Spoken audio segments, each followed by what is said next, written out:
The new Pulsar is always an exciting for any riders who love riding with speed, with the body type of sports utility, and when it's an all-new Pulsar, that just takes the excitement more further.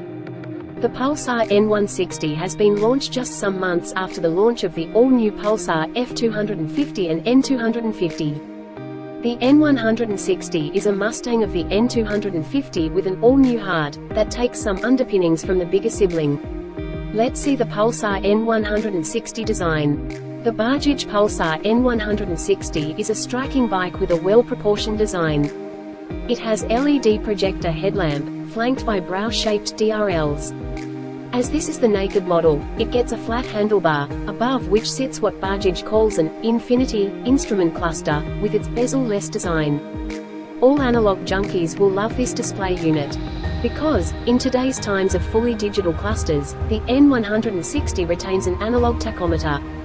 Full marks for that. Apart from this, you also get your trip meter, speed, gear indicator and other crucial information.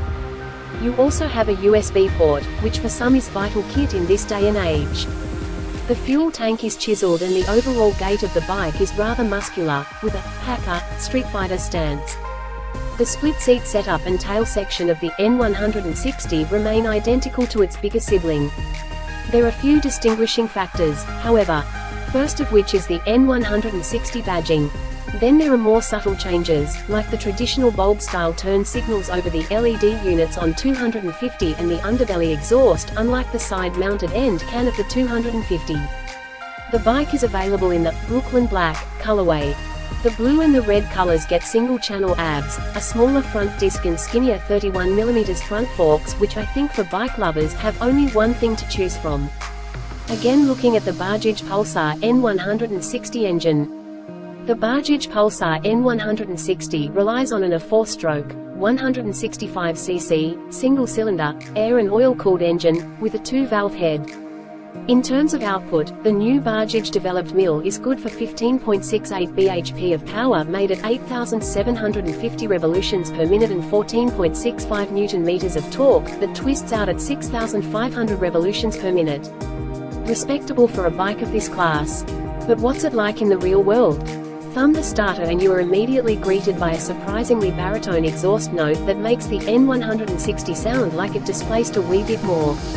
In terms of performance, the Pulsar N160 is rather sprightly.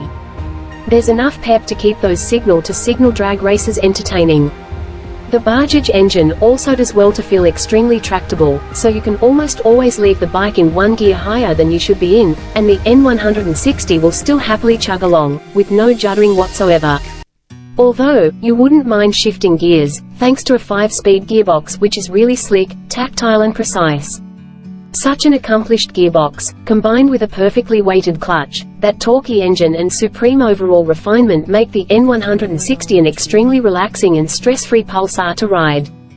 When you want to have some fun in the twisties, there's enough punch in the mid-range for you to have a really good time.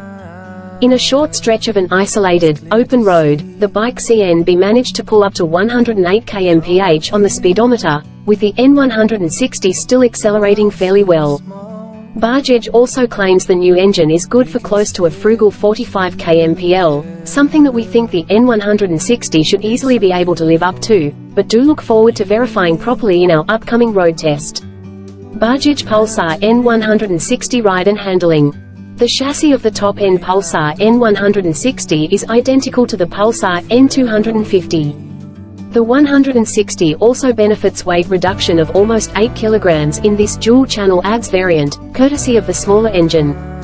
That, with the same chassis setup as the 250, makes this an agile bike that's easy to maneuver. This is also helped by the easily accessible 795mm seat height.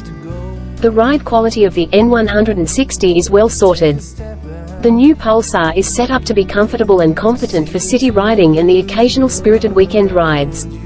The bike handles bad roads, speed breakers and potholes with ample poise and composure, leaving you in control the whole time. In terms of handling, the bike feels extremely neutral, and I mean this in the best way possible. The riding position is such that you maintain an upright, commuter-friendly stance, with feet ever so slightly rear set. This rider's triangle gives you a commanding stance. The N160 offers predictable handling and cornering manners, throwing no random surprises your way. The chassis setup is relaxing. When you want to have some fun, the N160 lives up to its Pulsar name tag, making carving corners a fun affair. Good tires help the brakes and the Grimaker calipers perform well. With progressive, potent bite and all the feedback you need, the N160 brakes do a good job of shedding speed safely. Even the dual-channel ABS is well calibrated, so not once did I get any unsettling ABS feedback at the levers. One thing that would have made me enjoy the N160 ride more, would be a slightly wider handlebar, to give you better leverage over the bike. Bajaj Pulsar N160 verdict. The N160 is the only bike in its class to get dual-channel ABS, which alone justifies the cost. That apart, you have a solid, well-styled bike with a good chassis, potent, tractable engine and fine handling, tying it all together. If you are in the market for an affordable, well-put-together motorcycle that takes care of all your commuting needs and lets you blow off some weekend steam, I would definitely recommend the N160. In terms of rivals, there's the TVS Apache RTR 164 volts, the Suzuki Gixxer 150 and Hero Extreme 160R, which relative to the N160, quite frankly feel pretty dated. The bike is new in Bangladesh, with a different looks than the other Pulsar Bajaj has launched. Comment if you have any issues with this new bike. 6 tips for motorcycle safety. Always wear a helmet. Watch your speed. Use your turn signal. Keep your distance.